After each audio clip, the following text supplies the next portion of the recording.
Welcome back sa aking YouTube channel para sa mga first time mo po nanonood. Please click mo na yung Jeremy's TV Manila. Anyway guys, wala nang pong bayad o libre lang. Tulong mo na lang din sa kapwa mo. Alright?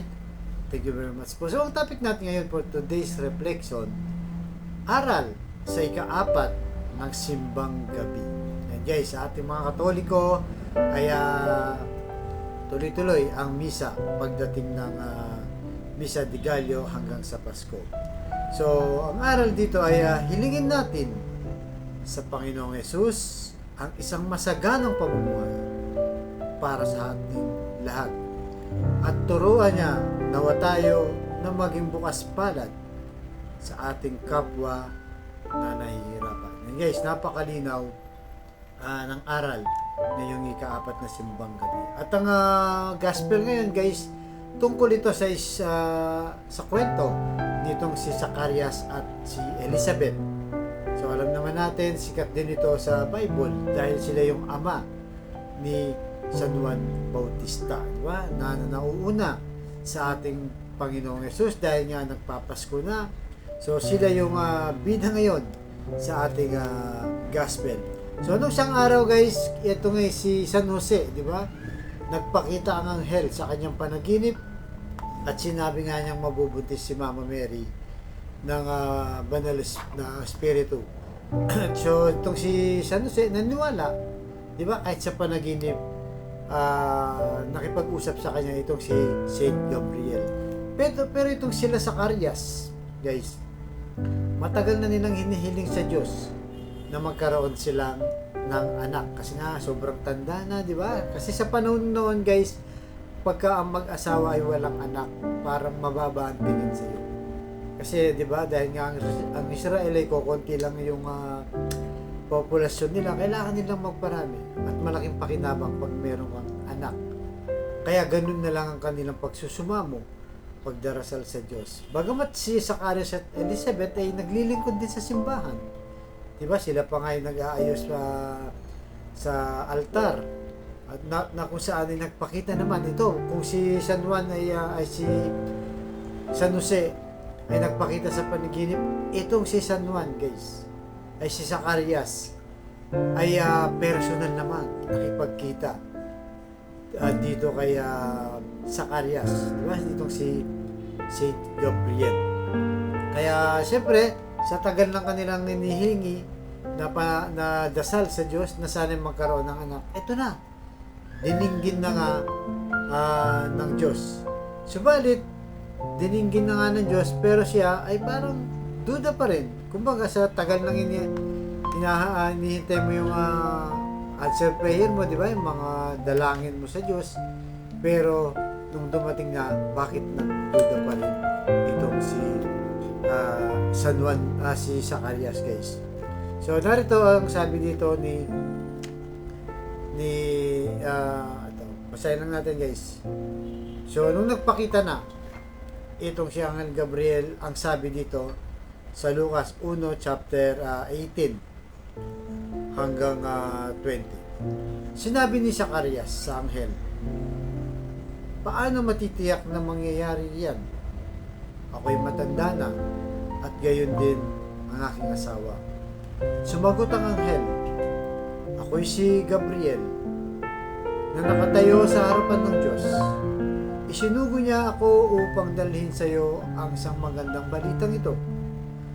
Ngunit dahil sa hindi ka naniwala sa mga sinasabi kong matutupad, pagdating ng takdang panahon, ikaw ay magiging pipi, hindi na makakapagsalita hanggang sa araw na maganap ang mga ito. And yes, napakalinaw, di ba? Dahil nga kinausap ni Saint Gabriel itong si Zacarias.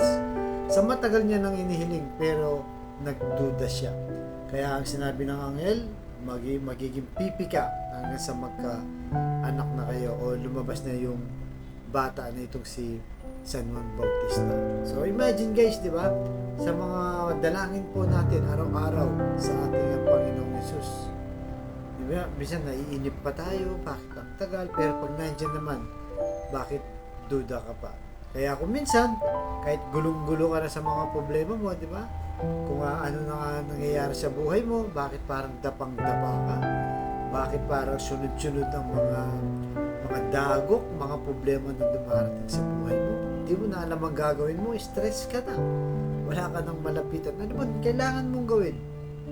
Kagaya ng ginawa ni San Gabriel kay Zacarias, pinatahimik itong si Zacarias. Di ba? Ganun din po tayo. Tumahimik muna tayo. Sa sobrang kabisihan, sa sobrang dami ng problema, stress ka na, manahimik ka muna. Di ba? Dahil sa pananahimik, di ba? Doon mo nare-realize kung anong kagustuhan ng Diyos. Doon ka makakapag-isip ng tama. Di ba? Doon ka makakapag-isip ng magandang desisyon. Ano nga ba ang gagawin ko para matapos na yung problema ko? Bibigyan ka ng kaisipan ng Diyos. Ganyan din ang nangyari kay Zacarias dahil hindi naniwala, di ba?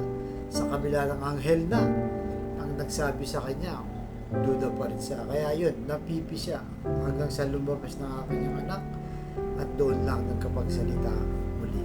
So, dapat ganun po ang gawin natin na sa kabila ng marami nating problema. Weirdo ka na, di ba? Torete ka na, hindi mo na lamang gagawin mo. Gulong-gulo ka na. Tumahimik ka lang muna. Mangusap sa iyo ang Diyos. Magdasal ka ng taimtim. At sigurado tayo, pagkatapos niya ay masosolusyonan na ang iyong problema.